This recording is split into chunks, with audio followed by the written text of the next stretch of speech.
삶의 3대 요소를 옛날에도 그런 얘기를 했었는데 의식주 매우 중요하다고 이렇게 얘기하는데 요즘 우리가 생각해 보면 그 사람들은 그런 생각을 합니다. 요즘에 먹는 것 때문에 고민하는 사람이 있느냐 그러는데 사실 우리 주변에 이 생활 수준이 옛날보다 많이 좋아지긴 했지만 그래서 뭐 한 끼에 수십만 원씩 하는 밥을 먹는 뭐 파인 다이닝이라든지 뭐 이런 식사들이 있지만 그래도 아직도 서민들은 먹는 것 자체가 굉장히 중요하고 실제적으로도 그렇습니다. 유복과 주택은 내 몸을 감싸고 보호해주는 외적 요소지만 먹는 거는 우리 몸 안에 들어와서 우리의 피가 되고 살이 되고 또 영양이 모든 것을 건강을 지키는 활동 에너지가 됩니다. 그런 면에서 보면 사실 사회 현상과 상관이 없이 먹거리는 굉장히 중요한 의미가 있다고 볼 수 있습니다. 바로 이런 그 식문화, 식문제를 해결하기 위해서 우리는 참 동분서주합니다.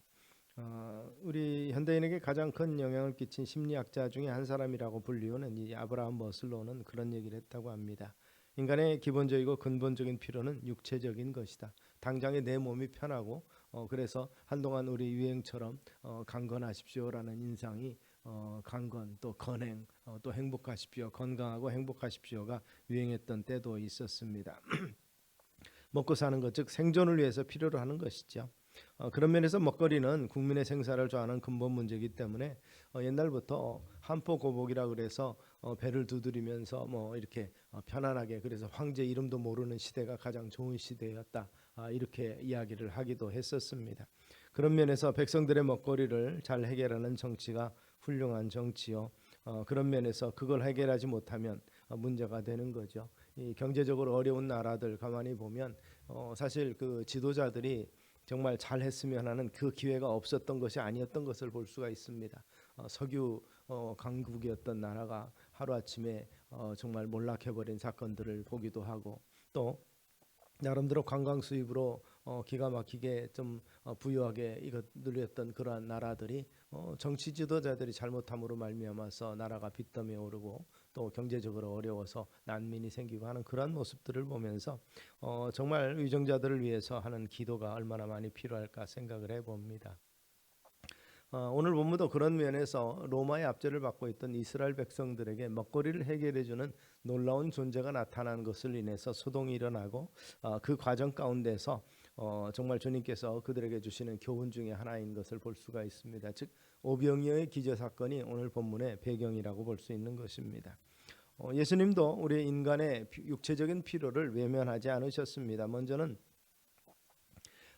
많은 집회를 할 때마다 연약한 자들을 주님께 데리고 오므로 말미암아서 그들을 긍휼히 여기시고 불쌍히 여기시고 치료해 주셨습니다. 그리고 시기와 상관이 없이 주님을 따르는 많은 무리들이 시장했을 때 그들에게 먹거리를 제공해 주셨습니다.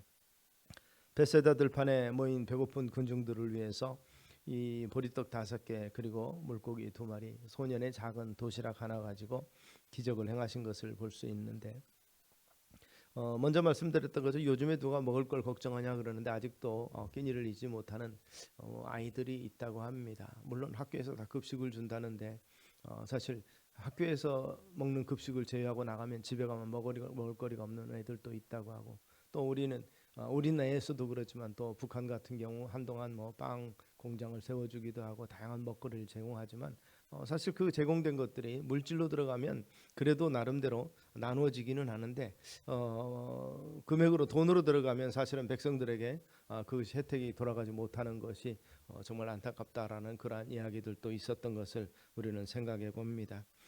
교회는 그런 면에서 한국 교회는 참 많은 구제와 또 여러 가지 돕는 일들을 여태까지 예수의 이름으로 해왔던 것을 생각해 볼 때 정말 잘하고 있다는 생각도 해보지만 그러나 아직도 부족하다는 생각이 듭니다. 왜냐하면 필요로 하는 사람들이 아직도 너무 많기 때문에 그렇습니다. 그런 면에서 보면 그 당시 예수님 당시에도 지금보다 훨씬 더 열악한 상황 속에서 백성들은 곤고하고 힘들고 어려운 상황 속에서 메시아 즉 그들의 왕을 기다리고 있는 상황 속에서 예수님께서 벳세다 들에서 5천 명을 먹이신 사건은 놀라운 사건입니다. 놀라운 기적으로 그들의 필요를 채우셨는데 그런데 군중들의 반응이 달랐다는 것을 볼 수가 있습니다. 그 문제가 해결이 되자 백성들은 참 좋아하긴 했지만, 그러나 백성들의 이 메시지를 보면 독특합니다. 우리가 읽지 않은 31절에 보니까 기록된 바 하늘에서 그들에게 떡을 주어 먹게 하였담과 같이 우리 조상들은 광야에서 만나를 먹었나이다. 이 같은 기적을 행하시는 이유가 뭡니까? 라고 물어보면서도 한편으로는 결국 광야에서는 그들은 40년 동안 결국 그들이 수고하고 거두지 아니한 상황에서 만나를 먹었고 메추라기를 먹었고 반석의 물을 먹었다는 사실을 상기시키고 있는 겁니다. 이 말은 계속해서 줄 수 없겠느냐, 이런 의미가 있는 거죠. 계속해서 이 메시지를 통해서 지금 이 먹거리 문제를 해결하는 지도자가 되어 주시기를 원한다는 거죠. 지금의 상황 속에서 로마의 압제 속에서 힘들고 어렵게 살아가는 백성들에게 이 먹는 문제가 완전히 해결되면 좋겠다라는 생각입니다. 바로 지금처럼 기적처럼 조여주는 건데, 사실 그렇다면 농사가 필요 없고 목축이 필요가 없지 않겠습니까? 그러한 상황 속에서 백성들은 그저 여기가 좋사오니 하는 것처럼 말씀 듣고 먹을 거 생기고 그저 눈앞에 있는 현실들, 로마의 압제 속에서 눈치 봐야면서 세금 내가면서 농사 지으면서도 또 과실을 따면서도 이것을 몇 퍼센트를 어떻게 내야 되는가 고민하고, 이 무역하고 장사하면서도 힘들어하는 이 상황 속에서 그냥 가만히 앉아서 먹고 마시는, 그들이 생각할 때는 아마 광야 생활이 낭만처럼 생각했을지도 몰라요. 만나 먹고 아침에 일어나면 만나 먹고 고기 먹고 하루 종일 사실 하는 게 없었던 것으로 생각을 해보거든요. 그런데 생각해 보시죠. 광야는 겪어보니까 하루 이틀 겪은 것만 가지고도 힘든데 40년을 광야에서 겪었다는 건 뭡니까? 또 다른 차원에서 보면 광야에서 그들이 다 엎드러지기까지 하나님께서는 기간을 두셨다는 거예요. 유예 기간을. 1세대가 광야에서 다 엎드러지고 1세대는 결국 하나님 앞에 불순종함으로 가나안 복지를 들어가지 못합니다. 말 그대로 광야에서 나오는 2세대와 그때 같이 나왔던 어렸던 아이들 1.5세대가 여호수아와 함께 가나안 땅에 들어가는, 어떻게 보면 훈련의 기간이기도 하고 한편으로는 불순종한 세대에 쓰러지는 기간이기도 하는, 하나님께서 이스라엘을 정화시키는 기간이기도 하셨다는 사실을 생각을 해봅니다. 그저 단순히 낭만적으로 아침 일어나면 만나 먹고 그저 늘어지게 낮잠 자다가 다시 일어나서 뭐 이런 이 어떻게 보면 무릉도원 같은 생활이 아니라는 거예요. 뜨거운 광야, 결국 하나님께서 구름 기둥으로 그들을 식혀주셨고 밤에는 불기둥으로 따뜻하게 맹수를 부어하면서 해주시지 않으면 견딜 수 없었던 것이 광야였고, 그들은 사실은 예견된 삶을 살지 못했습니다. 아침에 일어나면 만나를 거두면서 그날의 계획을 하나님께서 보여주시면 행하는 거죠.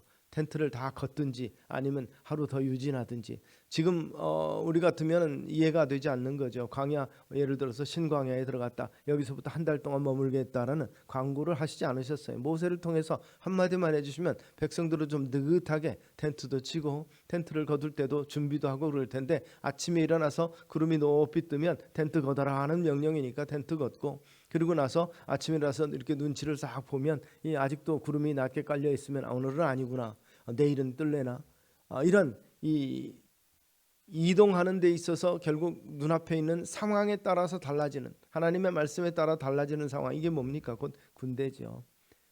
사막에서 군대 훈련을 하신 거죠. 광야에서 바로 순종하는 거, 일어나느냐 아니면 눕느냐 하는 무대까지도 하나님께서 순종하도록 만드셨던 그 훈련 기간이 바로 광야 기간이었는데, 전에 들은 이야기로는 광야에서 만나 먹었는데요 라고 지금 군중들은 이야기하고 있는 것입니다.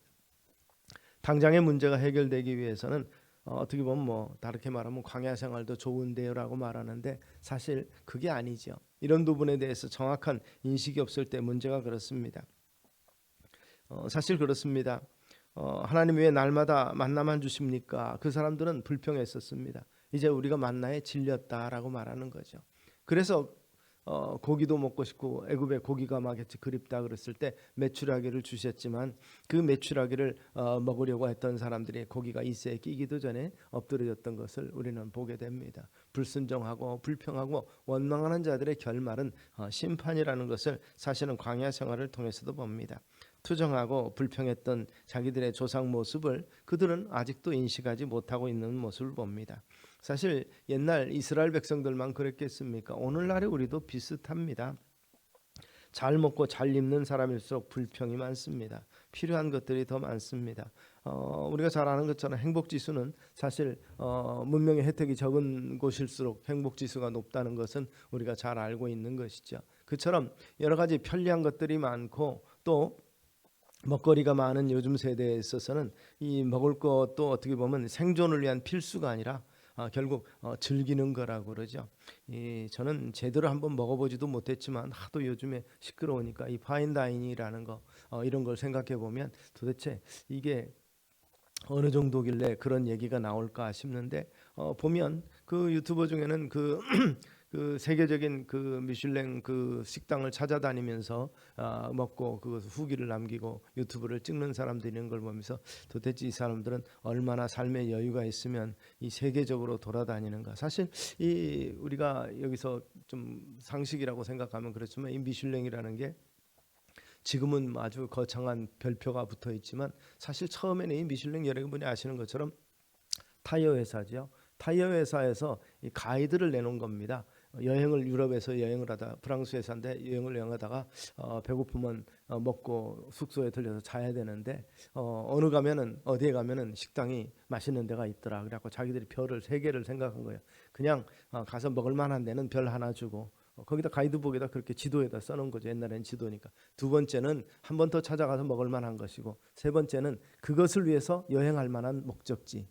그 지역을 가는데 그 식당은 꼭 들려봐야 되는 거. 그래서 별 3개를 부여했던. 그러니까 이 사람들은 뭐 요리사가 그걸 선정한 게 아니고 가서 중요한 거는 위생 상태와 맛만 본다는 거죠.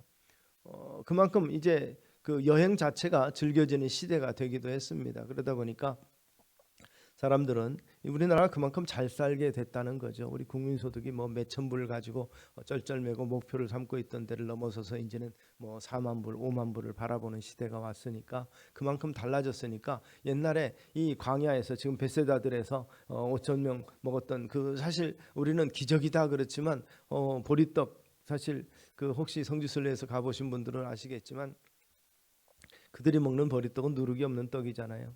보리떡 맛없습니다. 귀리로 만든 떡이고 물고기 베드로 물고기라는 거 우리 한국의 강의 하천에 널린 붕어번도 못한 맛입니다. 그런데도 광야에서 그거 배고픈 사람들에게는 맛있는 거였는데 매일 그걸 먹을 수는 또 없지 않겠는가 생각을 해보는 것이죠. 그렇습니다. 인간의 진정한 필요, 근본적인 필요를 채우지 못하는 사람들에게 있어서는 아무리 먹어도 사실은 이것이 만족이 되지 않는 것이죠. 입은 점점 고급스러워 가는 거죠. 한 번 더 고급스러워지면 사실 이 먹거리 문화는 달라지지 않습니다. 옛날에 저희 어렸을 때는 이 상에 불고기 올라가는 것도 참 어쩌다 한 번이었는데 요즘에는 그 양념된 불고기가 제일 안 팔리는 고기잖아요. 요즘에는 뭐 플러스 2가 들어간 고기를 생고기로 먹어야 제대로 된다고 그러는데 지난번에 국민들의 여러 가지 생활 보조를 위해서 정부에서 이렇게 돈을 이렇게 나눠준 적이 있었는데 나중에 통계를 보니까 고깃집이 제일로 호황이었더라.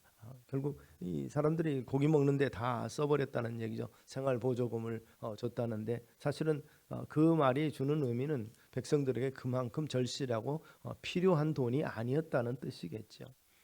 아니면 또 정말 그걸 먹고 싶었는데 당장에 주니까 그걸로라도 일단은 먹어보자 이런 것이었는지 모르지만 어쨌든 간에 우리 국민들의 수준이 그만큼 높아졌다는 것입니다. 먹거리가 더 이상 생존을 위한 먹거리가 아니라는 거죠. 즐기기 위한 먹거리. 그래서 먼저 말씀드렸던 이 전문가들의 얘기를 들어보니까 파인다이닝이라는 것은 먹는 게 아니다는 거죠. 즐긴다는 거예요. 그만큼 우리의 삶이 바꿔졌다는 것이죠. 그런데 그거를 즐기는 사람들은 계속 새로운 것을 찾아다니는 겁니다. 새로운 거, 좀 더 새로운 거, 좀 더 멋있는 거, 맛있는 거, 또 값비싼 거, 희소 가치가 있는 거 아무리 추구해도 만족이 없다는 것이죠. 그런 면에서 인간의 가장 기본적인 필요는 바로 이 의식주라고 말하지만 그 중에서도 식이 중요하다고 하지만 그보다 더 중요한 것을 성경은 뭐라고 말하고 있는가? 하나님과의 올바른 관계라는 거죠. 먹어도 입어도 만족하지 못하는 것. 요즘에 한참 유행했던 명품백의 가치들이 떨어지고 있죠.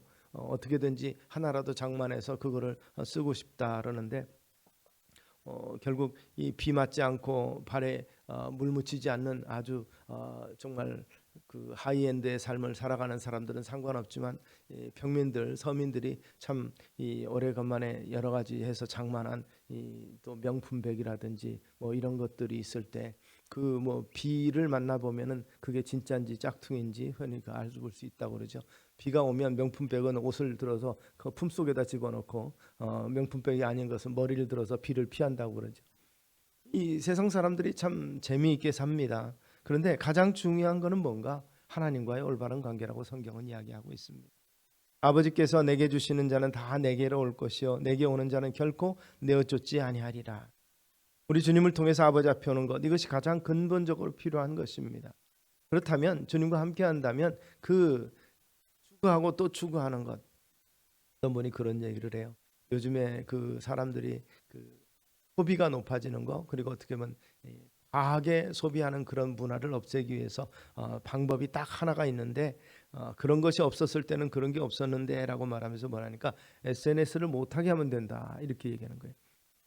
그 말이 무슨 말인가 그렇게 그 얘기를 들어보니까 어느 공공장소에 들어가든지 식당에든지 어딜 가든지 핸드폰을 딱 입구에서 압수해서 보관하게 만들면 아마 파인다이닝이든지 유명 식당이든지 어떤 유명 명품이든지 이런 것들이 아마 소비가 급격하게 줄어들 것이다. 왜냐하면 사람들의 허영심을 자극하기 위한 그런 것들이 너무 많다는 것입니다. 내가 이런 것들을 경험해봤다, 이런 것들을 가지고 있다라는 것들을 드러내기 위해서 하는 이 소셜미디어 활동, 그런 것 때문에라도 이것들이 정말 소비가 결국 계속 추천이 되고 또 활성화되는 그러한 부분들이 없잖아 있다는 것입니다. 그런 면에서 결국 이 세상 물질 많이 필요한 게 필요한데 그 물질로 우리는 결코 만족하지 못한다는 것입니다. 근본적인 필요는 하나님이라는 것이죠. 인생의 근본적인 필요는 하나님이시라는 겁니다. 하나님 없이는 모든 것을 가졌다 할지라도 결코 만족할 수 없고, 하나님을 알지 못하고 하나님과의 바른 관계를 갖지 못하고 하나님을 아직도 만나지 못했다면 그 영혼이 굶주린 상태라는 것입니다. 시편 기자는 그렇게 고백합니다. 하나님이여 사슴이 시냇물을 찾기에 갈급함 같이 내 영혼이 주를 찾기에 갈급하니이다. 인생의 가장 궁극적인 문제는 영생의 문제입니다. 그 구제를 참 많이 하는 그 연예인 부부가 있습니다. 기자가 한번 그런 질문을 했다고 그래요. 다른 사람들처럼 참 기부를 많이 하고 봉사활동 세계적으로 돌아다니면서 많이 하는데 혹시 그 자기 자신을 위해서 꾸미는 그런 일들 이런 것들은 없습니까? 그러면서 명품 그 여자분에게 그래요. 명품을 백을 얼마나 가지고 있습니까? 그러니까 사실 나한테는 그게 필요 없습니다. 그래도 가지고는 있지 않겠습니까? 물어보니까 가지고는 있지. 한두 개는 있어야 됩니다. 왜냐하면 연예인이기 때문에 그런 면에서 어떠한 자리 갈 때 결국 그것이 나 자신을 위해서가 아니라 그 자리를 베푼 사람들에게 예의를 갖추기 위해서 사실 그런 부분들은 필요한데 나에게 진짜 필요한 것은 그게 아닙니다라고 고백하는 것을 인터뷰하는 것을 들은 적이 있습니다. 세상의 가치가 다른 데 가지고 있는 사람에게는요, 세상 사람들이 목숨 거는 게 그렇게 중요하지 않다는 것을 전적으로 보여주는 삶의 모습이라는 것을 우리가 기억하시는 우리 성도님들 되시기를 바랍니다. 진짜 필요한 것은 사실은 이 물질의 가치 문제가 아니라 영생의 문제라는 것입니다. 재밌는 요즘에 사실은 흔히 요즘에 유행했던 그 1인당 그 굉장히 비싼 그 오마카세라는 그 이제 셰프가 주는 대로 먹는 그런 식당이 좀 많이 문을 닫았다고 그래요. 쇠퇴하고 있다고 그래서 그 내용을 좀 살펴보니까 이유가 그겁니다. 처음에는 그 사람들이 접근하기 힘들었던 예약하기도 힘들었던 그곳이었는데 이제는 그런 유명세가 있으니까 비슷한 아류들이 많이 생기니까 누구나 가서 한 번씩은 해본 젊은 사람들 MZ세대들은 다 정말 이제 뭐 한 달 생활비를 털어서라도 한 번씩 나 갔다 왔다라고 다들 누구나 다 SNS에다 올리는 걸 보니까 굳이 그걸 이제는 올릴 필요가 없어진다는 거죠. 그래서 초기에 막 물밀듯이 사람들이 원했을 때는 나름대로 사업이 됐었는데 이제는 사람들이 찾지 않으니까 결국 이 말하자면 리스크가 큰 그 사업을 계속 유지할 수 없어서 정말 진짜 유명한 셰프가 아니고서는 정말 문을 닫을 수밖에 없는 게 현실이라는 거죠. 그렇습니다. 사람들의 유형은 바뀌는 거죠. 추구하는 바가 바뀌는데 영원히 변치 않는 게 뭐겠는가? 영원히 갈급한 것을 채워주지 않는 그 갈증을 만족하게 해주는 분이 누구신가? 성경은 우리 하나님이라고 말씀하고 있는 거지요. 그래서 6장 40절은 그렇게 말합니다. 내 아버지의 뜻은 아들을 보고 믿는 자마다 영생을 얻는 이것이니 마지막 날에 이를 다시 살리리라 하시니라. 삶을 살아가면서 수많은 문제에 부딪히고 무엇을 성취했다 해도 그 기쁨은 잠깐이라는 것입니다. 또다시 불안하고 두려운 것이 인생인데 끊임없이 다가오는 것, 마지막 결국 종말만이 우리에게 두려움으로 다가오게 됩니다. 이 사실 앞에서 어떤 면에서 보면 성공에 별 의미가 없지 않겠나 생각을 해봅니다. 행복과 쾌락도 또한 상대적일 수밖에 없다는 것이죠. 삶의 보람과 명예와 물질, 권력 다 어떤 면에서 보면은 흘러가는 것들이라는 것입니다. 인생의 마지막이라는 문제 앞에서는 아무런 할 말이 없습니다. 생명의 위독한 가족 앞에 있는데 다른 병실에 사실 상황을 모르는 사람들이 그런 얘기를 합니다. 지금 저러고 있는 게 의미가 있느냐 이런 얘기를 해요. 재산을 다 팔아서 집을 팔든지 전답을 팔든지 자관 의사를 명의를 사서라도 당장 살려내야지 그러는데 의사는 이미 선고를 했습니다. 간 기능이 제로가 됐기 때문에 날짜만 기다리고 있어야 된다는 상황. 현대의학으로 불가능합니다. 그러는데 사정도 모르는 사람은 저건 부모님을 저런 식으로 놔둬도 되겠느냐. 지그들이 가지고 있는 재산이 무슨 의미가 있어서 다 투자해서라도 정말 살려내도록 노력을 해야 될 거 아니냐고 남의 얘기를 쉽게 하시는 것을 제가 들은 적이 있습니다. 사실 그렇죠. 인생의 마지막인데 그런 부분에서 가지고 있는 게 무슨 의미가 있겠습니까만 그러나 그래도 해결이 안 되는 문제가 있는 거죠. 종말이 다가오는 것, 수명, 생명, 하나님이 주권적으로 역사하시는 것인데 인간이 할 수 있는 일 사실 노력하고 노력한다고 그게 다 되는 것은 아니지 않겠습니까? 그러나 예수님은 바로 인간 문제에 대한 가장 근본적인 해답을 주시고 계십니다. 예수께서 가라사대 내가 곧 생명의 떡이요 내게 오는 자는 결코 줄이지 아니할 터요 나를 믿는 자는 영원히 목마르지 아니하리라. 오늘 본문에서 주님은 그렇게 해결책을 주시는 것입니다. 이 말씀의 의미는 가만히 보면 나는 하나님이다 이런 뜻입니다. 예수님은 내가 예수님이 그 구세주라고 표현하는 이 부분에 대해서 내게 오는 자는 생명을 얻고 줄이지 않을 것이라는 말은 이 사실 광야에서 만나를 먹이신 분이 누구십니까? 바로 하나님이시죠. 오늘 오병이의 기적을 보이시면서 내게 오는 자는 결코 줄이지 아니하리라고 말씀하신 것은 곧 내가 하나님이라는 거죠. 요한복음의 기록 목적은 그렇습니다. 최초에 말씀이 계시니라로 시작한 요한복음은 바로 말씀이 하나님과 함께 계셨고 창조주 하나님이시다라는 건데 그 말씀이 육신이 되어 우리 가운데 거하신다고 말하고 있습니다. 즉 이 성자 예수님이 하나님이시라는 것을 가르치기 위해서 요한은 이것을 기록을 했습니다. 마태복음에 나타나는 예수님이 나를 누구라 하느냐는 질문에 대해서 제자들이 다양한 대답을 했고 베드로는 주는 그리스도시요 살아계신 하나님의 아들입니다라고 고백을 하는데 요한복음은 도마를 통해서 부활하신 주님을 만나면서 뭐라고 표현되냐면 나의 주시며 나의 하나님이십니다라고 고백합니다.